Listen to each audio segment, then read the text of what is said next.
திருவள்ளூர் மாவட்டம் சோழவரம் அருகே ஆம்னி பேருந்து திடீரென தீப்பிடித்து எரிந்தது.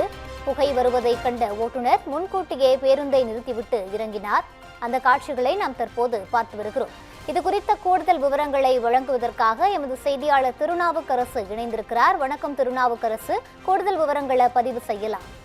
காலை வணக்கம் ரூபி.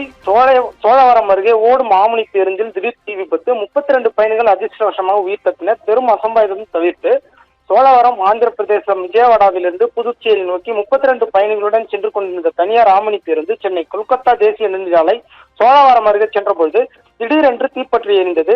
இந்த சம்பவம் அப்பகுதியில் பெரும் பரபரப்பை ஏற்படுத்தியது. பேருந்தில் இருந்து புகை வெளியேற வருவதை தொடங்கிய கவனித்த ஓட்டுநர் உடனடியாக சுதாரித்துக் கொண்டு பேருந்தை சாலையோரம் நிறுத்தினார். பின்னர் பயணிகள் அனைவரும் உடனடியாக கீழே இறங்குமாறு எச்சரிக்கை விடுத்தார். ஓட்டுநரின் துரித நடவடிக்கையால் 32 பயணிகளும் பாதுகாப்பாக வெளியேறினர். இதனால் உயிரிழப்போ அல்லது காயமோ ஏதும் ஏற்படாமல் பெரும் அசம்பாவிதம் தவிர்க்கப்பட்டது. பயணிகள் அனைவரும் பாதுகாப்பாக இறங்கிய சில நிமிடங்களிலேயே தீ மலமளவென்று பரவி பேருந்தின் பெரும் பகுதியை சூழ்ந்து தகவல் அறிந்த சம்பவ இடத்திற்கு விரைந்து வந்த செங்குன்றம் மாதவரம் தீயணைப்புத் துறையினர் தீயை போராடி அணைத்தனர். இருப்பினும் பேருந்து முழுவதுமாக தீக்கிரையானதாக கூறப்படுகிறது. இந்த தீ விபத்தால் சென்னை கொல்கத்தா தேசிய நெடுஞ்சாலையில் சிறிது நேரம் போக்குவரத்து பாதிக்கப்பட்டது. சம்பவ இடத்தில் போலீசார் போக்குவரத்து சீரமைக்கும் பணியிலும் ஈடுபட்டு வருகின்றனர். தீ விபத்திற்கான காரணம் என்ன என்பது குறித்து சோழவரம் போலீசார் வழக்கு பதிவு செய்து விசாரணை மேற்கொண்டு வருகின்றனர். ஆரம்பகட்ட விசாரணையில் இயந்திர கோளாறு காரணமாக தீ விபத்து ஏற்பட்டிருக்கலாம் என்ற கோணத்திலும் விசாரணை நடைபெற்று வருகிறது. ரூபி,